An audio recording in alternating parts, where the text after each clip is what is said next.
Good evening. We're going to talk about the customer value, the long-term value of a customer, Chapter 5. So how do we go about creating the long-term loyalty relationships? And then we'll look at a couple examples at the end. So building customer value, satisfaction, and loyalty. The traditional organization, basically things came down from the top, and the customers got whatever the top administration thought they should get.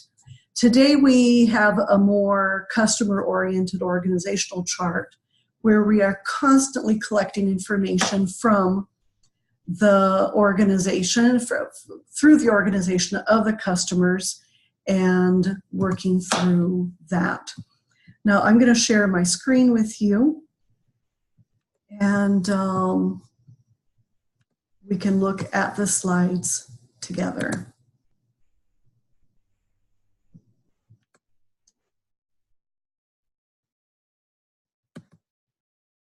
Okay, so the modern customer-oriented organization is the one on the right, where the customers really are the ones that are giving input every step of the way, and the information and their desires and their preferences are funneling down, so that when top management hears about what the customers are interested in, hopefully it's already being implemented all the way through and the customers are more satisfied. So calculating the customer perceived value, it's the difference between the prospective customer's evaluation of all the benefits and costs of what you are offering compared to the perceived alternatives. So total cost, customer benefit versus total customer cost. The benefit then is starts with what is the image, the personnel benefit, the services, the product benefits, the customer benefit, and all of these are being funneled through and interpreted by that customer.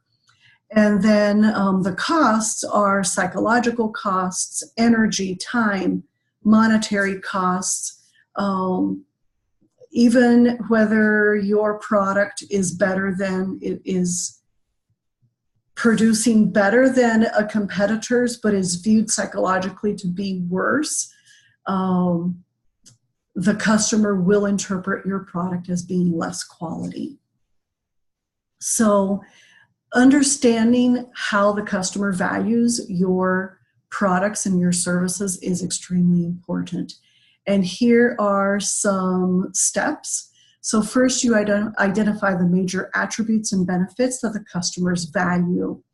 Then you assess the quantitative importance of these attributes and benefits. You assess how your company and the competitors are performing against these ratings. And then you examine how customers in a specific segment are actually rating your performance. And then over time, you continue to monitor those customer values and ensure that you are filling those benefits on a continual basis. So perceived value has to do with how they went about making choices.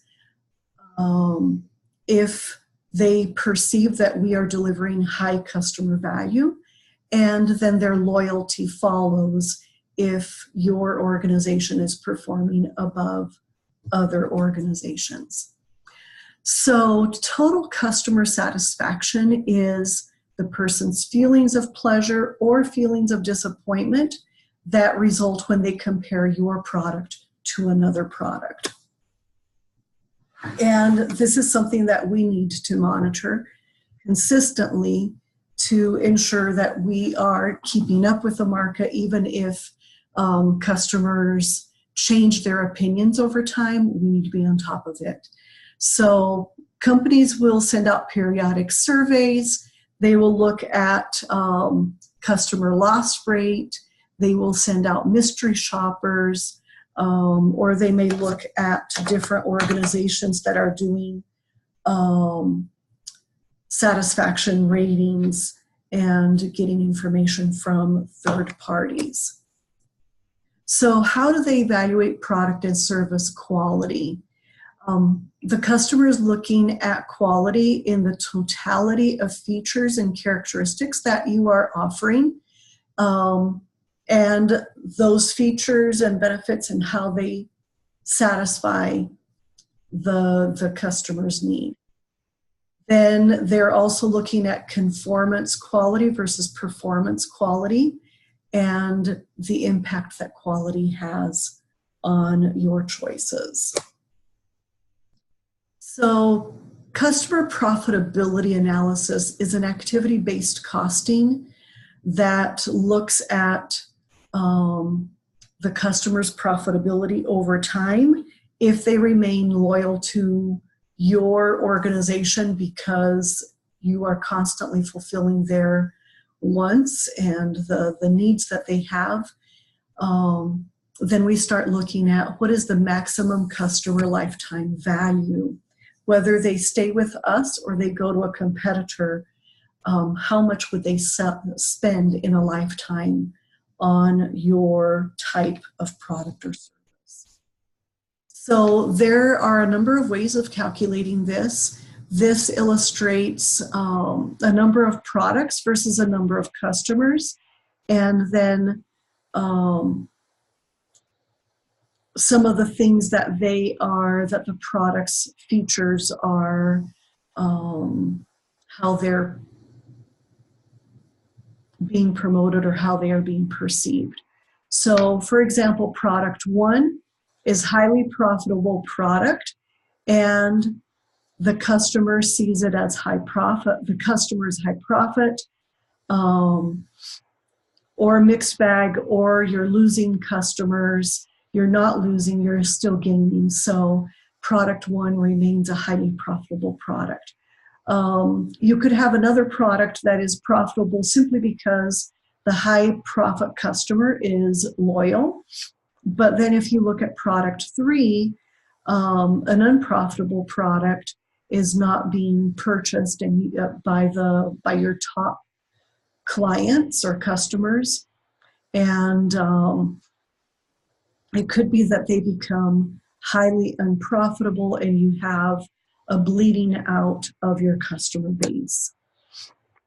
So the net present value of the future profits that you expect from a customer's purchases becomes that customer lifetime value. So let's look at an example. This is a 10-year comparison of a product being introduced in the market in year 0, and for example, in year 0, you have 100 customers. So in year 1, you've lost 10% of the customers. Oh, and by the way, the acquisition cost per customer is $40. So you lost $4,000 in acquiring those customers. And basically we're going on a decreasing value as of number of customers, considering that you're not going to keep 100% of your customers loyal to you at all time. So that you can see on the top line, the number of customers is declining over time. And this is taking it as if it's just looking at that year 0. It's not taking into account the fact that you could still be building up more customers year after year, okay? So then in year 1, we've lost 10 customers, but the 90 remaining give us a gain of $100 per customer, a variable cost per customer of $70, and a margin per customer of $30. So the total cost or profit of those 90 employees, or not employees, customers, is $2,700. And then in year 2, You can look that the revenue per customer starts to increase, but the variable cost per customer is also increasing. The margin is increasing. So the present value of all of those customers is the last line, and you can see that decreasing value. However, the lifetime value of those customers, you would add the present value, the bottom line of all of these together, and that would give you what the maximum customer lifetime value for your customer base of 100 would be. From there, you can start looking at the fact that every year you are adding in more customers. You're not stagnant and losing them. And then you would look at what can you do to continue to increase so that your profit margin is increasing. And then if you're able to keep more customers year after year, then obviously the customer lifetime value would increase substantially. So how do we attract and retain these customers? We have to define and measure what the retention rate is. We have to figure out what are the causes of attrition, or why are the customers going away. And then compare your lost customer lifetime value to reducing the defection rate. So if you're able to, again, keep more customers, your profitability on those customers will increase quite a bit. This is a marketing funnel talking about retention dynamics. So you have your target market. A certain amount of people hear about it, are aware of the brand. Then there's a certain number who are open to trial. Then you know those who try the product could either repeat or not be repeat purchase. So let's say that you have a group that tried but did not go away. So you have some that you lose. We're looking at the ones that we keep. From there, we look at the recent users. Are they customers in the past 3 months? Then you look at your regular users at least once every 2 weeks in this illustration. Then you have your most often used, and then you have your loyal customers. So anywhere from target market to most often used, you are losing customers to competitors. And if you can find out what is making the attrition, what is making them leave, then you would be able to put programs in place to retain a larger amount of people. So how do we manage that customer base? Number one, reduce customer defection. The more you are able to keep people long-term, the higher your profitability. You can increase customer longevity. And so instead of sticking around 2 years, you get them to stick around 3 years. You could increase the share of wallet and the cross upselling. So you could get them to purchase more frequently or purchase more, more variety of products, or you could get them to buy something that is an upgrade and more expensive. You could terminate low profit customers and focus on the high profit customers. So those are 5 ways that you can manage the customer base. And then how do we build loyalty?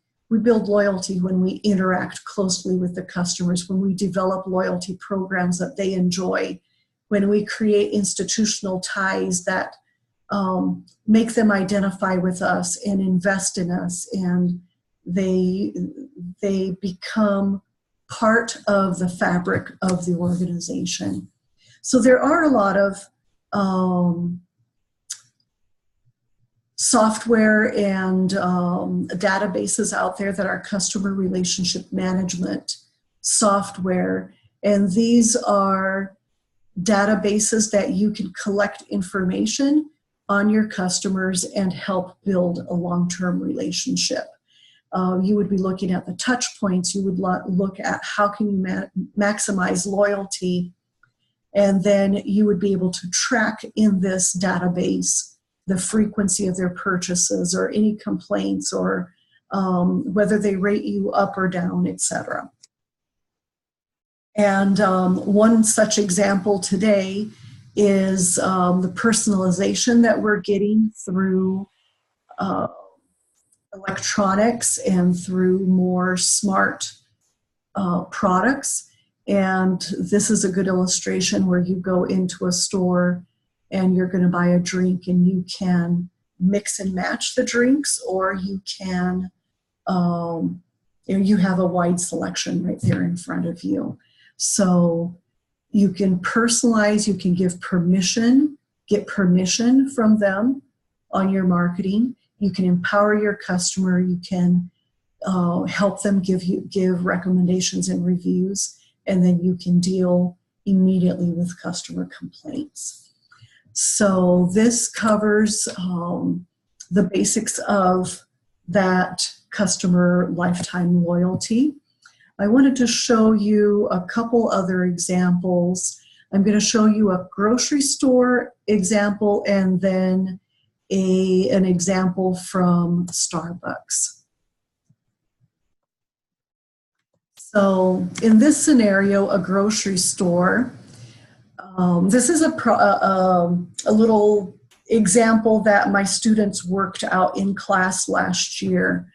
So they looked at the average customer expenditure at a grocery store is $100, and the person may go to the store twice a week. So the average customer value per month would be expenditure times visits. So that would be $100 times 8 visits in a month, or $800. The average number of years a customer shops at a grocery store in a lifetime, in an adult lifetime, we could say, could be 50 years, right? But in customer lifetime value, we count 25 years of adulthood as the number that we use. And then let's say that the profit margin per customer in that grocery store is 3%. So a simple lifetime value equation would be 52 weeks, right? Times the average customer value per week times the average customer lifespan. So we would have 52 weeks times $200 per week, right? Because it was 2 visits per week at $100. So $200 times 25 years. So a simple lifetime value equation would put one customer value at $260,000. The custom calculation then would calculate all the same, but you'll notice that they put the profit margin per customer of 3%. And when they multiply that out, then that profit over the 25 years is $7,800. So why the big gap in those numbers, right? Almost 8,000 versus 260,000. Because that 260,000 is not counting any attrition, and it is not counting the fact that your profit margin is only 3%. So that 7,800 really would be the max that you would want to spend on advertising for one customer over 25 years.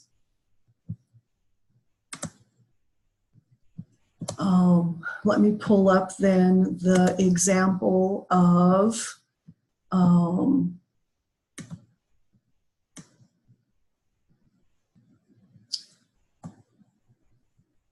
who did I say I was going to do? Starbucks.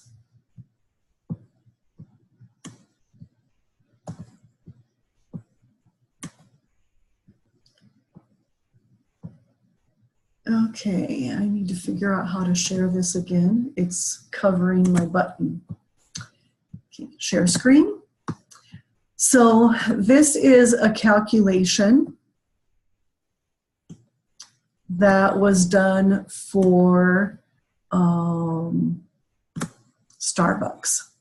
So one way to analyze acquisition strategy and estimate marketing costs is to calculate that lifetime value. In the case of Starbucks is opening new stores around the world. In 2012, Starbucks expected to open 600 new locations internationally, about 25% of which would be in China. It's no secret that Starbucks' acquisition strategy is closely scrutinized and routinely copied. So the average, step one would be to average your variables.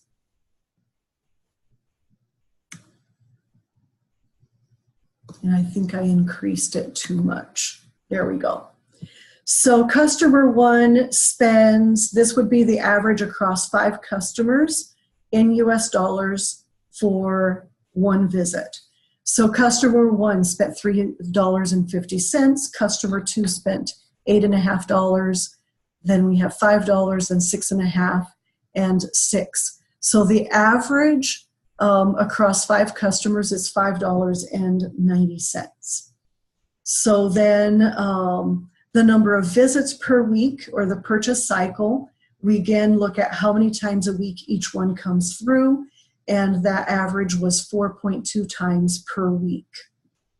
The next thing that they looked at was the average customer value per week, so the expenditures times the visits, and that was turns out to be $24.30 across those 5 customers.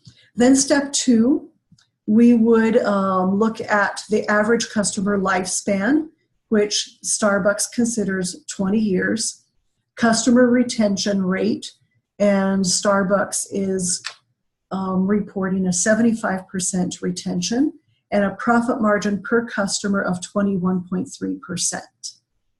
So then we have a rate of discount, the interest rate used in discounted cash flow analysis. So Starbucks uses 10%, and then the average gross margin per customer lifespan, they calculated it out as $5,382.94.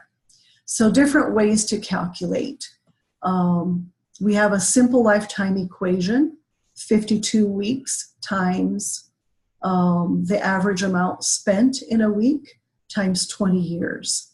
And if you follow the simple lifetime value, then it is $25,000. If we take the custom, we're also taking into account then that, what was the 21%? The profit margin per customer, okay? And if we take the profit margin per that customer, then we end up with $5,400 for the lifetime value. Because now this is the profit, this is the $25,000 is the gross, $5,000 is the profit. There is a calculated lifetime value as well, and I'm not going to really go into this, but it's looking at the 75% attrition rate. And when they calculate that out, then it's $11,000. The average of those 3 methods is $14,000. So Starbucks will consider, based on these calculations, that the lifetime value of one customer is $14,000. It will go out, this goes on to talk about satisfaction, and it's just the beginning. So I'm going to put this online just because it's a fun little thing to look at that you guys can play around with and maybe look at something else, another product, another industry that you yourself could calculate. This takes us through the materials for customer lifetime value and customer loyalty programs, and look forward to talking to you again soon.